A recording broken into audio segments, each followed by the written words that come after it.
Et je déclare que les portes des enfers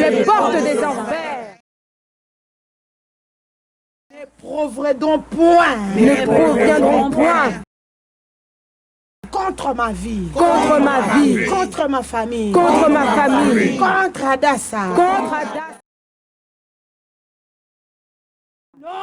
Au nom de Jésus-Christ, je ligote Satan. Et tous ces démons. Dans ma vie. Je les déloge. Je les commande. D'aller dans les lieux inhabités.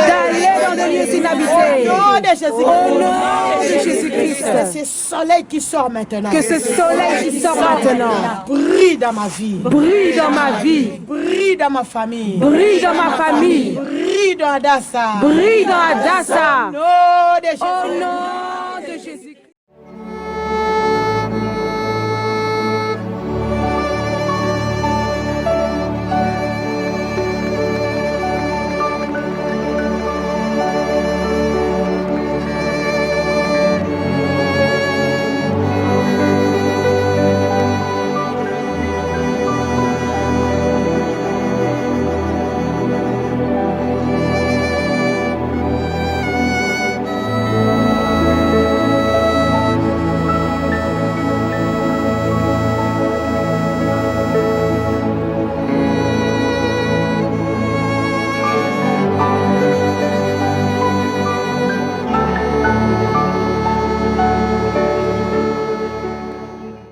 Verset 13 jusqu'au verset 20, le chapitre 17 sur la transfiguration. Chapitre 16, Jésus étant arrivé dans les territoires de Césarée de Philippe. Ici, Césarée de Philippe, il demanda à ses disciples, qui dit-on que je suis moi, le Fils de l'homme? Ils répondirent, les uns disent que tu es Jean-Baptiste, les autres, Élie le prophète, Jérémie, et les autres, Jérémie ou l'un des prophètes. Et vous, leur dit-il, qui dites-vous que je suis? Simon Pierre répondit, tu es le Christ, le Fils de Dieu vivant. Jésus, reprenant la parole, lui dit, tu es heureux, Simon, fils de Jonas, car ce ne sont pas la chair et le sang qui t'ont révélé cela, mais c'est mon Père qui est dans les cieux. Et moi, je te dis que tu es Pierre, et que sur cette pierre, je bâtirai mon église, et que les portes du séjour des morts ne prévaudront point contre elle. Je te donnerai les clés du royaume des cieux. Ce que tu lieras sur la terre sera lié dans les cieux, et ce que tu délieras sur la terre sera délié dans les cieux. Alors il recommanda aux disciples de ne dire à personne qu'il était le Christ. Amen. Amen. Chapitre 17, juste un verset pour les problèmes de la transfiguration. Donc c'est juste dans les parages. 6 jours après, Jésus prit avec lui Jacques et Jean et son frère, et il les conduisit à l'écart sur une montagne. Il fit transfigurer devant eux, son visage resplendit comme le soleil, et ses vêtements devinrent blancs comme la lumière. Et voici Moïse et Élie leur apparurent s'entretenant avec lui. Pierre, prenant la parole, dit à Jésus, Seigneur, il est bon que nous soyons ici. Si tu le veux, je dresserai ici 3 tentes, une pour toi, et une pour Moïse, et une pour Élie. Comme il parlait encore, une nuée lumineuse les couvrit, et voici une voix fit entendre de la nuée ces paroles. C'est ici est mon fils bien-aimé, en qui j'ai mis toute mon affection, écoutez-les. Lorsqu'ils entendirent cette voix, les disciples tombèrent sur face et firent saisir une grande frayeur. Mais Jésus s'approchant, les toucha et dit, levez-vous, n'ayez pas peur. Ils levèrent les yeux et ne virent que Jésus seul. Point. Voilà, donc effectivement, ce qui est intéressant aussi, c'est de nous expliquer que cette ville était une ville connue. Hein. Le Nouveau Testament nous cite cette ville de Césarea Philippi, et c'est exactement ici que nous sommes. Alors, qui était Philippe? Eh bien, Philippe, c'est le fils d'Hérode. Vous vous rappelez, hier, quand on était à Césarée, j'ai expliqué que Hérode, ce grand roi, avait eu 3 fils. Après sa mort, oui. Ces 3 fils vont le remplacer. Un d'entre eux, donc, c'est Hérode Philippi, qui va arriver à prendre la partie du nord. la partie à côté de Tibériade, c'est Hérode Antipas, dont on va plus en entendre parler, puisqu'il va être lié à Jean-Baptiste. Jean-Baptiste va y trouver la mort, et celui qui dirige la Judée, c'est Hérode Antigonos, qui va donc diriger la Judée, mais pour très peu de temps, parce que très rapidement, les préfets romains vont les évacuer d'histoire et vont prendre possession de ces trois parties-là, de ces trois régions. Mais donc cette région est dominée par Césaria Philippi, le fils d'Hérode, qui va en faire une ville très respectable, très belle, très grande. Et on n'aura pas le temps de rentrer parce qu'il fait très froid. Il faut faire une certaine marche pour arriver jusqu'au palais d'Agrippas, avant de vous souhaiter qu'on y aille. Il y a des palais, il y a des restes, des ruines du palais d'Agrippas, donc des palais hérodiens. Ensuite, ce sera son petit-fils, Agrippas II, avec Bérénice. Vous avez entendu parler de Bérénice dans l'histoire, eh bien, qui va avoir d'ailleurs une affaire d'amour, une histoire d'amour avec Titus, l'empereur. Hein, c'est la petite fille de Hérode. Elle va avoir une histoire d'amour avec Titus, l'empereur qui va détruire le temple. Et elle va partir avec lui à Rome. C'est une grande histoire d'amour. Beaucoup d'opéras ont été écrites à propos de ce couple, un peu mythique, on va dire. Et elle va partir avec lui à Rome, mais il va la dédaigner parce que c'est une juive. Et le peuple romain ne veut pas que Titus, l'empereur romain, épouse cette femme, qui est une étrangère. Et elle va donc disparaître de l'histoire à jamais. Bérénice, une tragédie, c'est pour ça qu'on en a fait une opéra. Mais toujours est-il que l'histoire commence ici. Bérénice habite avec son frère ici, à Agrippas. Donc on a le niveau, je vais faire encore une fois, le niveau hellénistique, avec le dieu Pan, le niveau romain, avec encore une fois continuation des temples pour le César, pour l'empereur, et également les palais romains. Et donc le Nouveau Testament nous donne, si vous voulez, un apport historique, si vous voulez, par rapport aux endroits où les apôtres se déplacent et où le Seigneur se déplace. Alors je voudrais simplement terminer en disant deux choses intéressantes par rapport au chapitre que vous avez lu. C'est tout d'abord, Dieu demande qu'est-ce qu'on raconte que je suis. C'est d'abord l'Assemblée. Qu'est-ce que l'Assemblée dit de lui? Alors l'Assemblée, c'est intéressant, elle va émettre différents prophètes. Elle va dire Jérémie, le grand prophète. Vous savez qu'il y a 4 grands prophètes, Daniel, Ézéchiel, Jérémie et Isaïe, les grands prophètes. Et donc Jérémie, ou alors Élie le prophète, c'est-à-dire que des grandes figures, si vous voulez, voilà ce que les gens disent de vous. Et le seul qui est capable, c'est vraiment Pierre, on peut dire, c'est l'apôtre bien-aimé. Il y en a deux, il y a Jean et Pierre. Pierre qui, on va dire, on appelle ça en hébreu le Mevugar Archaï, ça veut dire l'adulte responsable. On va dire Pierre, c'est la figure du père, en quelque sorte. Si vous avez que c'est l'adulte responsable, hein, c'est l'apôtre responsable, si vous voulez. Et lui, il lui dit il le reconnaît comme le Messie. Et à ce moment-là, faites bien attention, comment le Seigneur s'adresse à Pierre, il lui dit Shimon Bar Yona. Bar Yona, fils de Yona. Or, Shimon n'est pas fils de Yona. Shimon, c'est Shimon Kefa. Son nom de famille, c'est Kefa. Shimon Kefa, c'est ça son nom. Ça n'est pas Shimon Bar Yona. Et pourquoi Bar Yona? Yona, vous savez, on a parlé de Yona hier, je crois qu'on était hier à Jaffa. Yona est lié à Jaffa. Il y a un lien entre Pierre et Jonas, puisque les deux vont se retrouver dans la ville de Jaffa. C'est-à-dire que déjà, Jésus-Christ voit déjà l'avenir. Donc il dit Shimon Bar Yona, fils de Jonas, ça veut dire qu'il lie le prophète Jonas à Pierre, qui vont se retrouver donc qui vont effectivement faire une action très importante à Jaffa, aller vers l'autre, aller vers l'autre, aller vers les autres, aller vers les autres. Donc ça aussi c'est intéressant, ces deux points. Voilà, alors est-ce que vous voulez qu'on aille, on ajoute oui. Sinon nous allons... On va d'abord voir... on va voir d'abord les temples, on va faire un tour, des Pans. Et ensuite on ira voir les ruines. Et puis vous expliquer comment les sacrifices se faisaient. Bien sûr. Les hommes, on les... Oui. Alors, vous savez, dans la mythologie, comment vous dire, dans la mythologie, c'est une figure à moitié animal, moitié homme, parce qu'il est le fils d'une nymphe et du dieu Zeus. C'est un mélange en fait, et moitié humain, moitié dieu.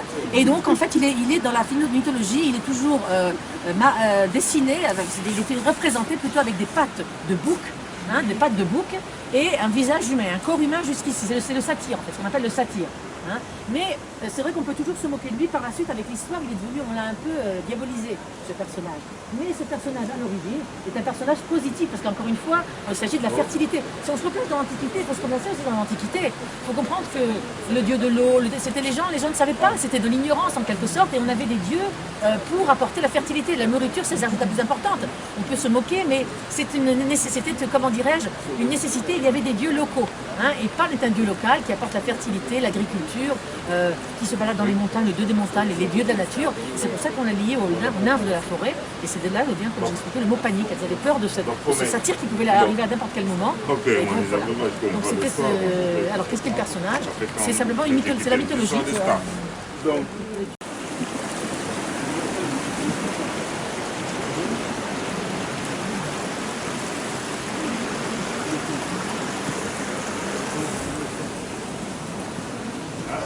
Nous, la piscine, là, on n'entre pas, hein? Non.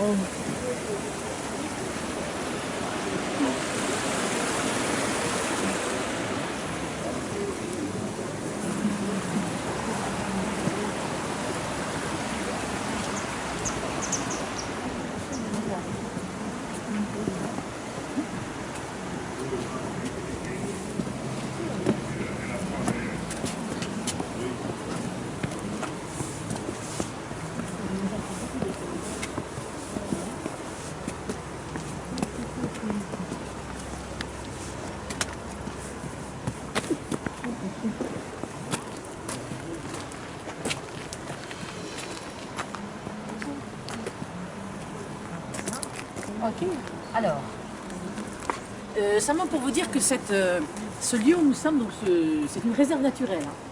Banyas, aujourd'hui, c'est une réserve naturelle où les Israéliens viennent passer du bon temps. C'est une très très grande réserve naturelle. Normalement, on n'a pas le droit de rentrer dans l'eau, on n'a pas le droit de se baigner, c'est préservé. On préserve la nature, c'est un petit pays, comme je l'expliquais. Et donc, on préserve l'eau, on préserve la nature de toute attention. C'est donc réservé, protégé. C'est vraiment que les ne partent pas, que le n'a pas peur, c'est qu'on ne pas rentrer comme on veut. Sachez qu'il y a des toutes petites images, il y a des chemins qu'on peut faire comme on peut marcher de l'autre côté et de l'autre côté de la rivière. C'est très très beau à faire ici. C'est une première chose que je voulais dire. Autre chose que je voulais signaler, avant d'aller au temple, je me suis m'échappe, je vais vous dire autre chose. on dit de la maison que c'est Mahomet habitait ici. Oui, il y a un saint musulman qui habitait ici. Alors regardez la falaise, hein, l'eau qui tombait, on va rentrer, on va aller voir les temples, de quoi il s'agissait. Il y a également une illustration des temples, mais tout en haut, venez voir. Vous voulez dire quelque chose de sable avant que nous allons, c'était ça? Oui, alors ça c'est la... Il y a une, dans le Nouveau Testament, je crois, une écriture sur le sable. Oui. Je ne me rappelle plus de quelle écriture, alors regardez pour ceux qui veulent. Vous pouvez tourner ceci, regardez. L'écriture dans le sable. Ce sont des versets du Nouveau Testament qui apparaissent. Regardez, regardez. Oh. Ce sont des versets qui apparaissent sur le sable. Vous savez, on pouvait les marquer. Alors, je ne me rappelle plus dans quel évangile on parle. Oui, on parle de l'évangile des Jean. Lorsqu'il y a une femme qui a été amenée pour qu'elle soit lapidée, vous vous rappelez de l'histoire. Et pendant qu'il était là, Jésus s'est dit, bon, que celui qui n'a jamais commis de péché, jette la pierre sur la femme. Matthieu chapitre 19, le verset, Matthieu 19, verset 18. Et puis, mais quel est le rapport entre ce passage avec notre Alors, passage? il n'y a aucun rapport. Ils ont fait ça parce qu'il y a beaucoup de chrétiens qui viennent ici. Pas de rapport avec Banyas en fait, parce que c'est pas marqué par rapport à l'épisode. Ok, de Matthieu chapitre... Non, c'est le verset de Matthieu chapitre 16, verset 18. Oui. Celle que nous venons de lire ici.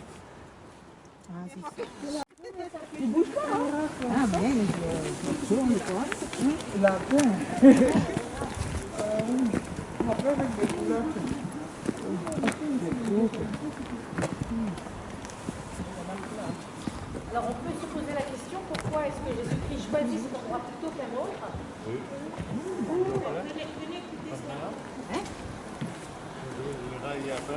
Les rats, c'est les rats. Voilà, ça c'est le Coran en face. Le Golan en face. Bon, le Coran c'est là. On le verra. Vous savez que le mont Hermon, c'est la montagne la plus élevée en Israël, 2200 mètres d'altitude. Hein, le Golan Donc, c'est est plus au sud, donc c'est juste carrément juste derrière. Et on peut se poser la question, pourquoi est-ce que le Seigneur aura choisi cet endroit plutôt qu'un autre? Parce qu'ils savaient parfaitement qu'il y avait ici l'adoration du dieu Pan. Ils connaissaient le passé de cet endroit. Hein, et donc, c'est vraiment pour renforcer le christianisme, le monothéisme ici. Hein, ce n'est pas n'importe quel endroit, ce n'est pas n'importe quel choix, c'est un choix très précis d'avoir choisi justement l'endroit du culte du dieu Pan, hein, qui, on va dire, en opposition totale à l'enseignement chrétien. Ça, c'est une chose importante. Je me suis rappelé de ce que je voulais vous dire tout à l'heure. Je passe à une autre époque, une époque plus moderne. Il faut savoir qu'ici, Banias aujourd'hui, était aux mains des Syriens jusqu'en 1967. Hein, ça veut dire que pendant 19 ans, cet endroit-là était aux mains des Syriens. En 1967, il y a une guerre très connue qui s'appelle la guerre des 6 jours. Et donc pendant la guerre des 6 jours, en 1967, en juin 1967, Israël va prendre le Golan, le Hermon, la Cisjordanie, parce qu'il va rentrer en guerre avec tous les pays arabes. Tous les pays arabes vont rentrer en guerre contre Israël. Et en 6 jours, parce qu'il va prendre 6 jours, Israël va mettre à plat l'armée non seulement égyptienne dans le sud, mais également syrienne. Et très probablement, on va prendre possession de ce territoire. Donc le Golan, le Hermon, bien évidemment, et Bania, cette région, donc à partir de 67, c'est au domaine d'Israël. C'est une région qui est expliquée, bien évidemment. Mais Israël considère que c'est pendant la guerre que ça a été gagné. Pourquoi est-ce que Israël est rentré en guerre avec les Syriens? Et bien justement, l'eau, la guerre de l'eau, très importante. Oui. La guerre de l'eau, les Syriens ont essayé de dévier l'eau qui coulait vers le Jourdain, de la dévier vers le sud, vers la Syrie. Et Israël a lutté fort contre ça. Et en plus de ça, vous savez que les Syriens étaient assis sur le Golan.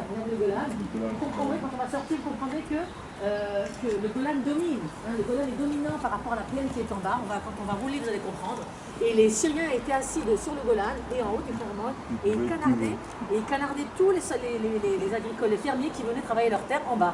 Vous comprenez qu'on est stratégiquement en importance quand on est dans les hauteurs. Oui. Et donc, non seulement la déviation de l'eau, le problème de l'eau dans le Moyen-Orient est très important.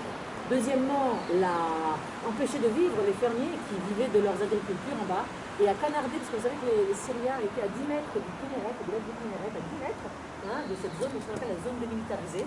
Et c'est quelque chose qu'Israël n'a pas pu supporter.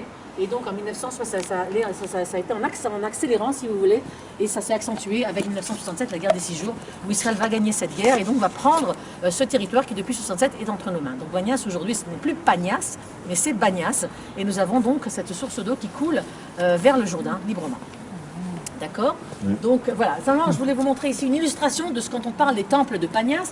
Regardez à l'époque grecque comment ça se passait.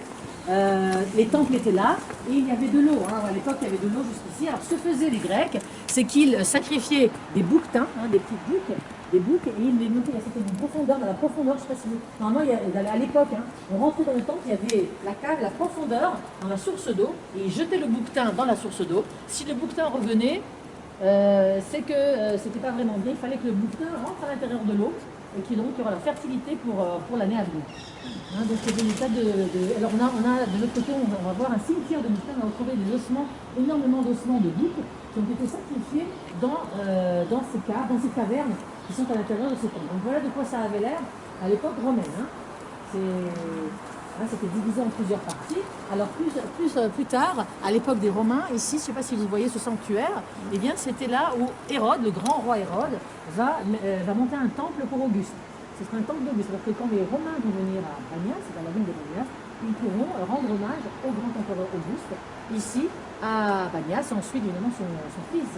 Philippe va continuer ce culte d'Auguste ici à Banias. Donc il y a une continuité de vie. On va continuer. Vraiment un endroit important pour nous les chrétiens. Si je comprends, c'est ici que le diable avait fait son trône. Oui. C'est pourquoi le Seigneur Jésus-Christ est venu ici pour détruire les trônes du diable et installer l'Église et donner la clé de la victoire à l'Église. Amen. Donc nous sommes arrivés à un lieu où je dirais que la malédiction des familles, tous les dégâts qu'on a connus dans la vie que le diable a provoqués, ça s'est préparé ici. Vous voyez que Dieu est descendu dans ce pays Israël, le diable est venu aussi descendre ici. Vous voyez, tout vient d'ici et ça part dans le monde. Et le Seigneur Jésus-Christ nous donne aujourd'hui l'opportunité, la grâce de fouler cet endroit. Amen. Alors nous devons maintenant utiliser la clé que le Seigneur Jésus-Christ a donnée à l'Église. Amen. Nous allons prier pour détruire toutes les œuvres de ténèbres, des Banias, Dieu panne dans nos vies, dans nos familles, dans nos enfants. Parce que le Seigneur Jésus-Christ les a écrasés ici. Amen. Par le sang de Jésus, Par le sang de Jésus, nous avons la victoire. par le sang De Jésus, par le sang de Jésus, nous avons la victoire. Oh, par le nom Par le nom de Jésus, par le nom de Jésus, nous avons la victoire. par le nom Par le nom de Jésus, par le nom de Jésus, nous avons la victoire. Nous allons répéter maintenant cette prière pour déclarer la victoire. Tu dis, par le nom de Jésus-Christ, Par le nom de Jésus-Christ, je renonce à tous les satanismes. je renonce à tout le satanisme. Je renonce à toutes les mauvaises alliances. Je renonce à toutes les mauvaises alliances. Je renonce à tous les mauvais pactes Je renonce à tous les mauvais pactes que moi-même j'avais contractés avec les diables. que moi-même j'avais contractés avec le diable. Que ma famille, Que ma famille, depuis la première génération, depuis la première génération, jusqu'en ce jour, qu'ils avaient contracté avec les diables. qu'ils avaient contracté avec le diable. Je renonce à cela. Je renonce à cela. Au nom de Jésus-Christ. Au nom de Jésus-Christ. Comme Abraham Comme Abraham avait fait la première alliance avec Dieu avait fait la première alliance avec Dieu au bas du mont Hermon. au bas du mont Hermon. Je fais une nouvelle alliance aujourd'hui. Je fais une nouvelle alliance aujourd'hui Par le sang de Jésus-Christ. par le sang de Jésus-Christ Sur le mont Hermon. sur le mont Hermon. Je consacre toute ma vie à Jésus-Christ. Je consacre toute ma vie à Jésus-Christ. Je consacre toute ma famille à Jésus-Christ. Je consacre toute ma famille à Et Jésus-Christ. je déclare Et je déclare que les portes des enfers que les portes des enfers ne proviendront point ne proviendront point contre ma vie, contre ma vie, contre ma famille, contre ma famille, contre Adassa. contre Au Adassa. nom de Jésus-Christ. Au nom de Jésus-Christ. Je ligote Satan. Je ligote Satan Et tous ces démons et tous ces démons dans ma vie. dans ma vie. Je les déloge. Je les déloge. Je les commande. Je les commande D'aller dans les lieux inhabités. d'aller dans des lieux inhabités. Au nom de Jésus-Christ. Au nom de Jésus-Christ. Que ce soleil qui sort maintenant. Que ce soleil qui sort maintenant brille dans ma vie. brille dans ma vie, Brille dans ma famille. brille dans ma famille, Brille dans Adassa. brille dans Adassa. Au nom de Jésus. Au nom de Jésus-Christ. Chacun de nous frappe les mains. Prie, prie. Commence à les déclarer. Dieu nous sort le soleil. C'est un signe de victoire. Oh, par le nom de Jésus-Christ. Par le nom de Jésus-Christ, je ligote tous les dieux pages. Je ligote tous les dieux de Pâques. Je ligote Satan dans ma vie. Je ligote dans ma vie, dans mon foyer, dans la vie de ma mère et de mon frère.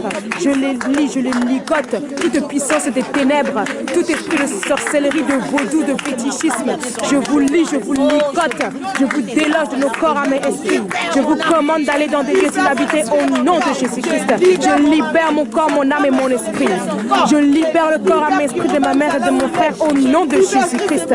Je nous libère dans le nom puissant de notre Seigneur Jésus-Christ. Je libère mon église Ebenezer.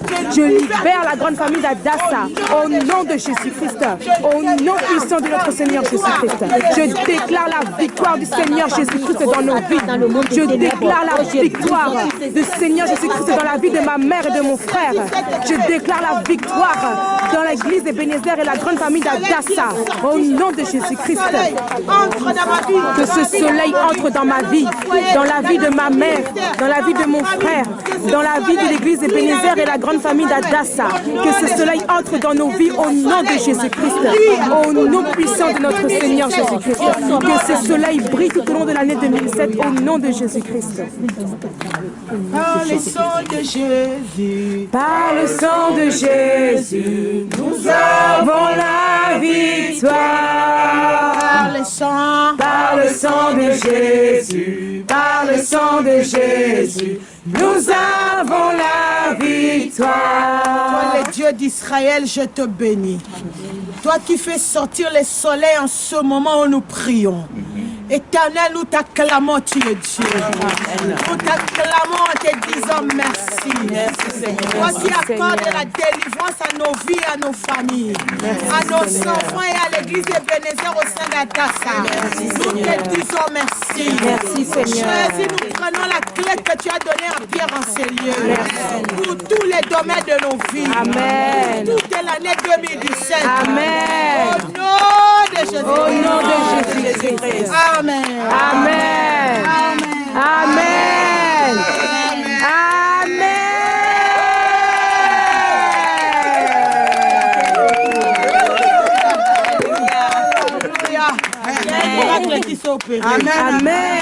Le soleil est sorti. Amen. Dieu est avec nous. Amen. Ça, c'est puissant. Amen. Il n'y a personne qui peut faire sortir le soleil que le Dieu d'Israël. Amen. Oh, merci. Merci. Amen.